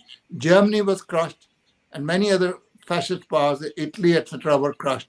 The Soviet Union survived and was able to face a hostile imperialist world in better shape than ever before, although it had lost so much in terms of material wealth and in terms of human manpower. Their losses were 27 million people, of which 10 million were armed Soviet personnel, and another 17 million who were destroyed by the Nazis, who went everywhere, destroying property, enterprises, from collective farms to industrial enterprises, and even killing or stealing a lot of cattle in the Soviet Union. So that is really what happened. And do you want to talk to us a little bit about the dissolution of the Comintern in this context? The dissolution of the Comintern came in 1943. This is just after the Battle of Stalingrad. So although the tide of the war has turned, it's not won yet. It will be another 2.5 years before Hitlerites are defeated, before the Red Army drives the Hitlerites out of the Soviet Union and follows them all the way to Berlin and to raise the red flag on the Reichstag while the Führer was committing suicide. It's a wonderful spectacle. And so they didn't want this alliance, not only to disappear, but actually to turn into an alliance with the losing German forces, and 3 of them turn against the Soviet Union. All the time, the attempts of the Soviet Union had been that it should not have to face single-handedly the combined strength of all the imperialist countries. As Lenin said, uneven development of capitalism has made it possible for the Soviet Republic to survive. The imperialists, had they been united after the October Revolution, would have been able to overwhelm the Soviet Union. They didn't, because all the thieves were fighting against each other. That gave the chance to the Soviet Union to survive. So the Soviet Union followed exactly the same policy under Stalin, never to find itself single-handedly fighting the united strength of all the imperialist countries. It was able to do that. And after the Second World War, the situation had changed, both in terms of sentiment in favor of the Soviet Union all over the world. Soon after the war, Churchill wanted to start a war against the Soviet Union. His chief of staff told him that it could not be done. It couldn't be done because the Soviet army was too strong to be overwhelmed. And secondly, the sentiment in Western Europe was very pro-Soviet. Soviet Union had saved the world from fascism. It had fought heroically to the admiration and applause of the world proletariat and the masses of people all around the world. You couldn't start a war. And the only weapon the Americans had to overwhelm the Soviet Union was an atomic weapon. And Truman constantly threatened the Soviet Union with an atomic attack. They had actually made plans. They had marked out a number of cities in the Soviet Union that were to be the targets of being subjected to a nuclear attack. And that was one of the reasons, in fact, the main reason, that the Americans dropped 2 nuclear weapons on Hiroshima and Nagasaki. The Japanese were already suing for peace. They couldn't win the war. They were willing to surrender. The Americans dropped the bomb, to make sure that the agreement made at Yalta could not be carried out. Under the Yalta agreement, the Soviet Union was to attack Japan on a certain day. So they wanted to preempt it so that they would liberate Japan. Liberate is not the word when Americans come. So that they'll bring the downfall of the Japanese government on their own without the Soviet Union. And secondly, it was a warning to the Soviet Union: if you don't behave in the coming period like we want you to behave, this is the fate you will face. There will be atomic attack on you. And the Soviet Union intensified its efforts to have its own bomb. And by the 1st of October, when China declares liberation of its country, the Soviet Union explodes the first nuclear weapon. These were 2 nuclear weapons, if you like: the liberation of the Chinese and the Soviet bomb that put an end to American hegemony in the nuclear weapons. They'd never been able to recover that hegemony. All they could do was, extract revenge from people like the Rosenbergs, who had done absolutely nothing for having betrayed Soviets. This is always the story put out. Nobody can develop a technology. If China has got the bomb, it must be that American scientists have given them the information. If the Soviet Union develops it, it must be that the Soviets have received information from the Americans. In fact, the Soviet Union was extremely well advanced in nuclear research, almost from the beginning of the 30s. They would have developed the bomb, but they just intensified their efforts, and they produced the bomb and put an end to American hegemony. So the Comintern was dissolved in the middle of the Second World War because, the reason given was the communist parties have matured now. The old position where they needed guidance from a single organization and be subject to its discipline is no longer necessary. Every communist party which was a member of the Communist International agreed with it. Those days, communists sang from the same hymn sheet. There were no differences. But in my mind, there's no question that one of the considerations was not to break the temporary alliance with the so-called democratic imperialist powers. And so that was something that could be done away with. But after the war had ended, another organization was formed called Comintern. Although it was only for information, it actually was much more than that. It consulted with each other. Of course, not every party could join with it. There were only a dozen or so parties which were members of it, but not all the same. Comintern did exist, so there was an organization. But even if it didn't exist, when the communist movement was united, they could consult with each other. They knew almost by nods and winks what had to be done. Our movement is disintegrated. Every person is a power. Every person is an international by himself. Well, in those circumstances, you cannot achieve much.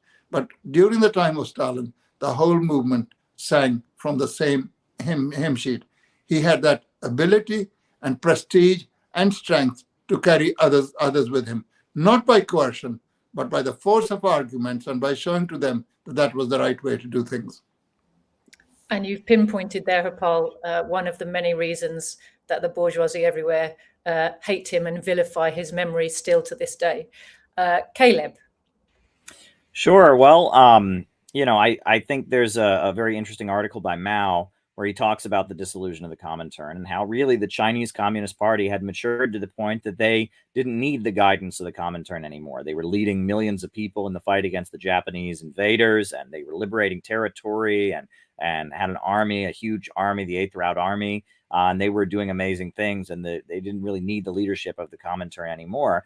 But I will add that even up to today, there are organizations that unify communists around the world. And I find, being able to participate with those organizations really rewarding. And that's been really important because the left in the United States and in the West is very much, has very much been cultivated by American intelligence to be anti-communist. They've put a lot of foundation money and they've really done a lot to manipulate communist organizations. But we have the Women's International Democratic Federation, we have the World Federation of Trade Unions, and we have the World Federation of Democratic Youth and the International Union of Students.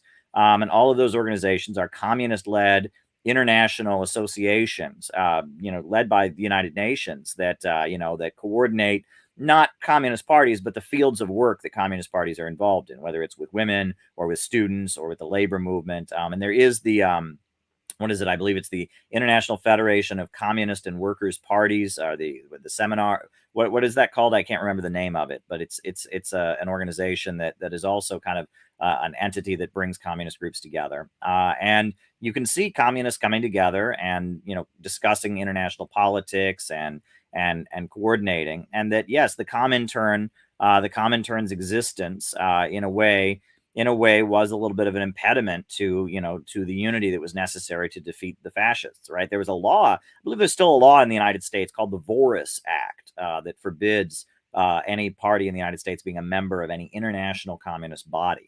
So it's interesting to see this history. But yes, at one point, the World Communist Movement did march kind of in lockstep, and they achieved great things in that process.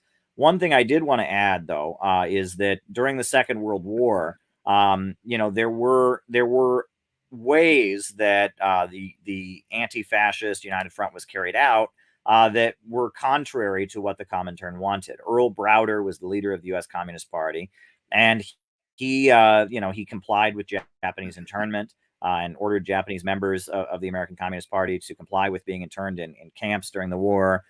He also dissolved the Communist Party and changed it to the Communist Political Association. And people try to blame this on Stalin. But after the Second World War, the Communist Party of the United States waged a huge anti-Browder campaign. And even within the party, William Z. Foster and many of the people that were closer with Stalin and the Soviet Union were not approving of what Earl Browder was doing. Mao Zedong criticized Earl Browder, and the World Communist Movement was not approving of Earl Browder's moves. So you can't blame Earl Browder's revisionism and ultimate, dissolution of the party during the war. You can't blame that on Stalin. That was Earl Browder's particular deviation from the Comintern line, which the Comintern, even before the war had ended, the French magazine, Jacques Duclos wrote an article criticizing Earl Browder and his disillusion of the Communist Party and his revisionism. That then the World Communist Movement, the Soviet Union, circulated this article everywhere, calling out the deviations within the American Communist Party. So it's really not accurate to equate what the American Communist Party was doing and blame it on the Soviet Union, because what Earl Browder did was being opposed by the Soviet Union and was repudiated by the Soviet Union. Oh, absolutely. Bad though Bill Browder was, he shines almost compared with his son, who is now an investment banker and really spearheading the attack on Russia and all the rest of it. I just wanted to make a little point there. My mic was muted and I'm an idiot. It was just that there's a myth that goes around, just like, Stalin's supposed to have controlled like a puppet master every person inside the Soviet Union and killed all the ones who didn't disagree with him personally. There's this idea that the Comintern was just a tool of the Soviet party and that it totally controlled, like puppets, everybody everywhere. And Caleb's given us an excellent example of how that wasn't the case. And of course, there was an expectation that there would be some discipline, having collectively made decisions at the Comintern. That's how communism works. You have debate, and then you implement decisions that have been taken on the basis of the majority opinion. But we had not the same problem, but in Britain again there was a struggle inside the Communist Party for understanding of how to characterize the war when it broke out initially in 1939 when Britain went to war with Germany. the Comintern understood, and the majority of British communists understood it was at that point was an inter-imperialist war, right? But Harry Pollitt, who was the leader of the Communist Party of Great Britain, wasn't able to give leadership to that line because he kind of wasn't convinced by it himself. He had to be replaced for 2 years by, I think it was Rajani Palm-Dutt. Harpal, correct me if I'm wrong. Whose book on the International is very good. I recommend it. Thanks. Yeah, so he had to replace Harry Pollitt for that period when the communists were telling the British working class, this is not your war, this is an imperialist war. And then, of course, once it became an anti-fascist war and the position changed in 1941 because the Soviet Union had been invaded and everybody then had to be mobilized in defense of the Soviet Union and against fascism, then Harry Pollitt was once more able to be put back as the leader of the Communist Party. But, that struggle went on, and just the fact that the Comintern had laid down a policy and even the majority of British agreed with it didn't mean that it was just kind of tamely accepted. A struggle went on inside the party as well as internationally. So sorry, it's not Harry Pollitt's book. It's Rajani Palm-Dutt's book that I'm saying on the International, not Harry Pollitt's. I'm sorry. No, that's what you said. And I'd like to add one more thing. On the 1939 Pact. It's very important to note this because nowadays one of the main foreign policy factions in the United States is called the neoconservatives or the neocons. This is a renegade group of Trotskyites. Basically, in 1939, U.S. media, at the time that the Soviet Union, was forced to sign this non-aggression pact out of, they needed to protect themselves, and they signed this non-aggression pact with the Nazis. At the time, U.S. media went into an overdrive, equating the Soviet Union with the Nazis. This was their propaganda tact. And Time magazine started referring to both the Nazis and the Communist Party and the Soviet Union as communazis. And they said that it was the battle of democracy against communazis. And it was the Soviet Union, they're communazis, the Germans, they're communazis. And that was their propaganda tactic.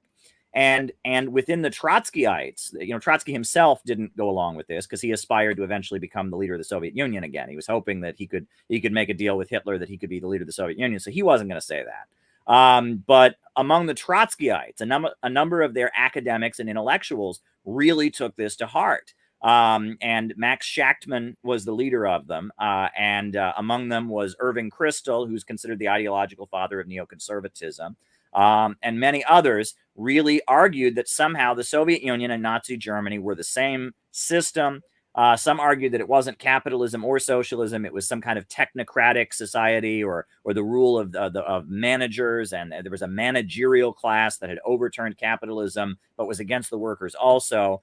And this thesis that the Soviet Union and Nazi Germany are the same is like the founding belief that that defines neoconservatism. Because if you look at Leo Strauss, who's one of the main philosophers who, he was the philosophical mentor of many people in the Bush administration.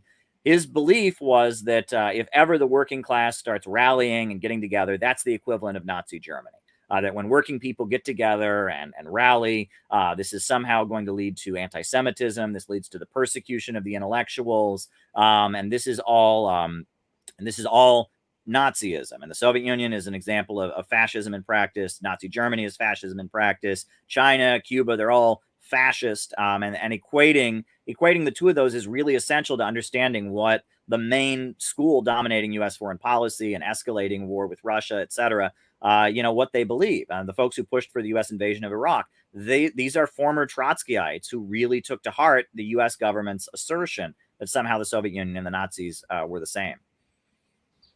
Sure. Certainly interesting to see where Trotskyism leads you, isn't it? In fact, most of the terms of abuse against Stalin were invented by Trotsky. Even the term Stalinism was invented by Trotsky. It's not Stalin never wanted Stalinism. He never said there was such a thing as Stalinist ideology.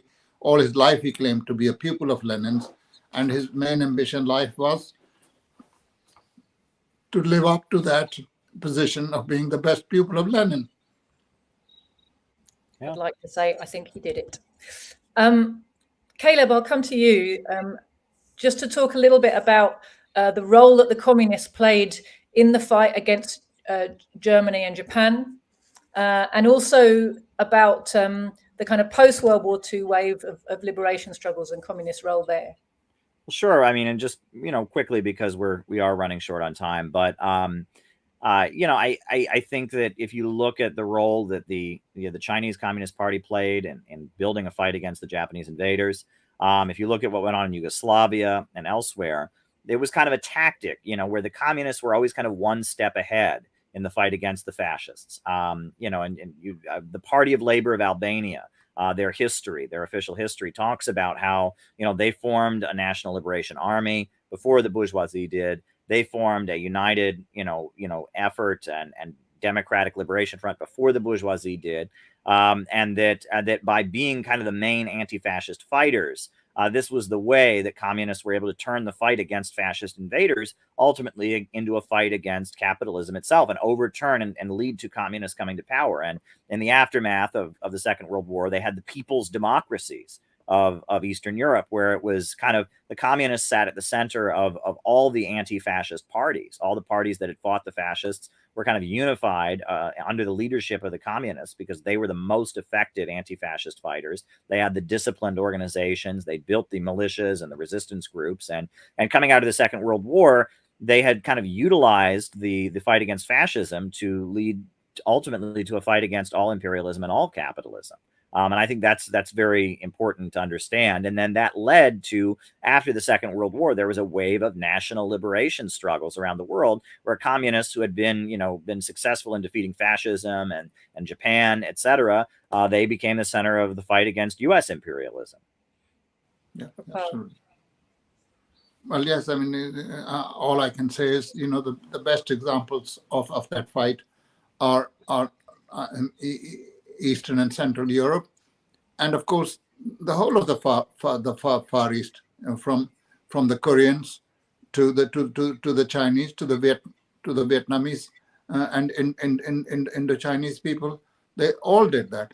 But even after that wave of national liberation had given way to when imperialism realized that they couldn't carry on in the old ways, one country after another achieved independence, at least formally, from their colonial masters. And the peoples who got freed of direct colonial rule certainly had an option of relying on the socialist bloc for their development. So for a number of years, their development was very much determined by the existence of the Soviet Union and China. I come from India. Now, India is no patch on China. But all the same, India has become quite industrialized, and a great part in that industrialization was played by the help that it received from the Soviet Union. And in those days, the Indian bourgeoisie could actually have a certain stance, not anti-imperialist, but certainly on various issues was able to exercise independent judgment. Even the present fundamentalist government of Modi in India, actually, to my pleasant surprise, voted in the United Nations General Assembly to abstain in the resolution condemning Russia's special action in Ukraine. And the Americans are very upset. Biden has been trying to speak to Modi. They sent this poisonous woman, Victoria Nuland, to go and see Modi. Modi didn't see her. He sent his foreign minister to see her. And only recently, Lavrov visited India, and he saw Modi. So these are very small things, whether you see Modi or not, but they do indicate what the significance is of any particular visit and what importance you give to a person visiting. So, in my view, although 1991 was a big setback, October Revolution continues to guide the affairs of the world even in our own day. If the very backward ideology of the Afghan Taliban can win against American imperialism, it's in no small part due to the wave of liberation and independent-mindedness that was set in motion by the October Revolution. They may be anti-communist, but all the same, their strength arises from the October Revolution. So we should continue to honor the October Revolution, We should continue to honor and stand for the achievements of the Soviet Union and other socialist countries, China, Vietnam, Cuba, Central and East European countries. We should continue to attach importance to their achievements over a period of time. And that is the strength of the October Revolution. And Stalin, once he was abused by leaders of the opposition, well, that is how it should be, comrades. I don't expect people to sing praises of me when I'm fighting against their wrong policies and leading the Soviet Union in the direction of building socialism. So if Bukharin and Trotsky or Pyatakov and Radek abused Stalin, that's no skin off Stalin's nose. I don't, no skin off Stalin. I don't think he lost a single day's sleep because these people were his opponents. He had to deal with them. Of course, they were causing much trouble, and did deal with them with extreme dexterity, not by maneuvering, but by showing them to be wrong and convincing the majority of the membership of the party that their policy was wrong and would lead to disaster. Absolutely. Now, I'm really conscious we've had a very, very long discussion. There's one more point I would like to ask both of you before we wrap up. And it's really this, because, it seems to me that the world movement made more progress when it was possible to coordinate it meaningfully on an international level in the days of the Comintern and between the wars. And I would like to ask both of you really what you think it is that stops us doing this today. We do see, and Caleb pointed to some of them, plenty of international conferences and organizations which pass all kinds of resolutions. But to be honest, they don't really translate into meaningful action or coordination. It's quite nice to go and meet other communists and sort of find a way to agree with each other internationally, but it's not binding on people. A lot of the resolutions are just really pieces of paper that express a kind of vague willingness to agree with each other. But when it comes to policy, they're not really meaningfully kind of implemented in their colors. So I'll start with Caleb, really. What do you think, Caleb, stops us? Well, I think, unfortunately, and this is a topic for a future podcast, because I really want to hear what Comrade Harpal has to say about this, because I will learn a lot. But I think that a lot of the communist parties around the world they have a lot of the baggage from the Cold War. The notion of Soviet social imperialism, which was put out by China at one point and Albania, that a lot of the communist parties in the world seem to hold on to that. Meanwhile, there is a number of communist parties in Western Europe. I mean, the Communist Party USA, the French Communist Party, that seem to hold on to anti-Soviet Euro-communist ideas. And that I think that there's a lot of confusion about what happened in the 20th century. And on that basis, that has led to a level of ideological confusion where these parties, they have a hard time agreeing with each other because they don't really see the world in the same way. And I think that's a factor, and that ultimately, yes, eventually some kind of new body that is thoroughly anti-imperialist and unifies communists around the world on the basis of being thoroughly anti-imperialist and not having that confusion from the later Cold War, of Soviet social imperialism, of Euro-communism, etc. I think some kind of new body will probably eventually be formed as the struggle escalates. But I think that's probably the primary thing that holds folks back. Harpal. I mean, really, forget about joint action. Even to have a joint resolution would be a great step in our present-day existence. Now, you look at the various parties that call themselves communists, and you judge them on what they have to say about Ukraine. Most of them have collapsed in the face of onslaught of imperialist propaganda. They either say it's an inter-imperialist war between Russia and NATO, or simply say Russia has invaded Ukraine. It's got nothing to do with anybody else. So there are all sorts of things going. So the basic thing is, really, we got to go back to the basics. We must know our Marxism. How many members of present-day communist parties actually know Marxism? That's my first point. The second one is that we have actually got to not just learn Marxism, but we got to build our own revolutionary parties in our own countries.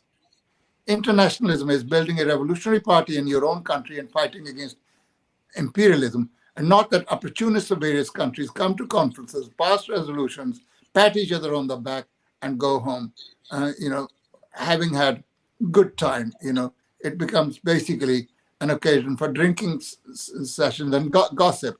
What we want are working bodies where people actually come to work and do serious work.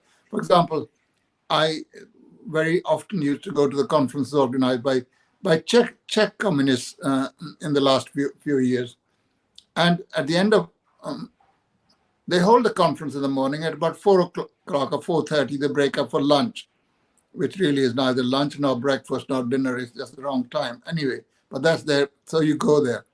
And one comrade from the Greek KKE, he says, we have to fight against social democracy. So I said, can I ask one question of you? You fight against social democracy, but you only allow participation in these conferences that you hold to people who are basically social democratic in our country, and you won't let us attend. Can you give an answer? So he went absolutely berserk. And then I met him in the middle of Prague. I said, you're arrogant, aren't you? If I'd written a letter to Joseph Stalin, he would take opportunity to answer even in the middle of the Second World War. You don't even acknowledge our letters. What's the basis for that? And so they're the ones who call every country imperialist, whether it's China, whether it's Russia.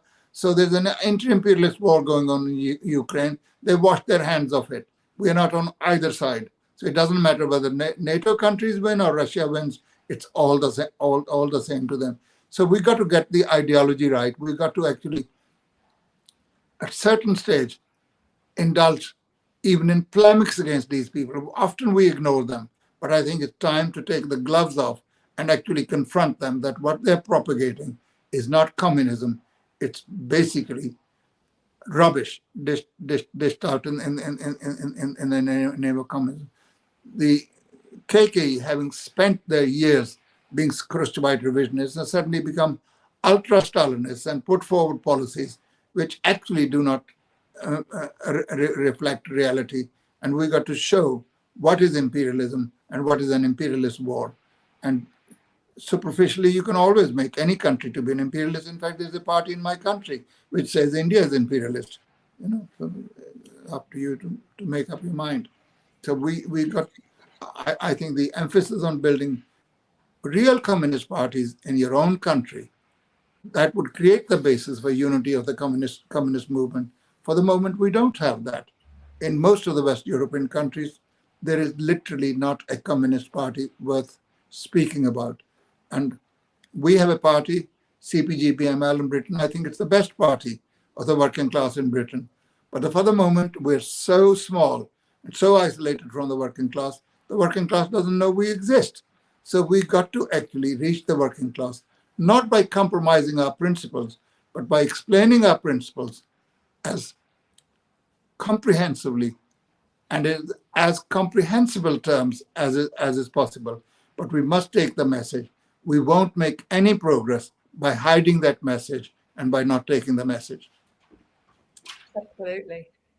Yeah, and I guess I will just add that that I think what you're getting at with the Greek Communist Party and others, and I see this a lot, is that even among people that are politically better than the Communist Party USA or the Communist Party of Britain, there's this weird belief that somehow if a party is the remnant of what was officially the Comintern party, that makes it somehow good, right? That gives it some kind of blessing, and that's simply not true. The Second International, Frederick Engels and Marx and others were a big influence on it, but look what it turned into, right? And that just because some group, is the remnant of what it once was, doesn't make it the holy eternal group. And that you have to remember that there are many examples of the Cuban Revolution. If they had, the Cuban Communist Party was revisionist, the Popular Socialist Party, and Raul Castro broke discipline to work with Fidel to carry out the Cuban Revolution. And that there are many examples around the world with we see Bolivarianism and their rise, and that there is revolutionary energy outside of bona fide communist parties.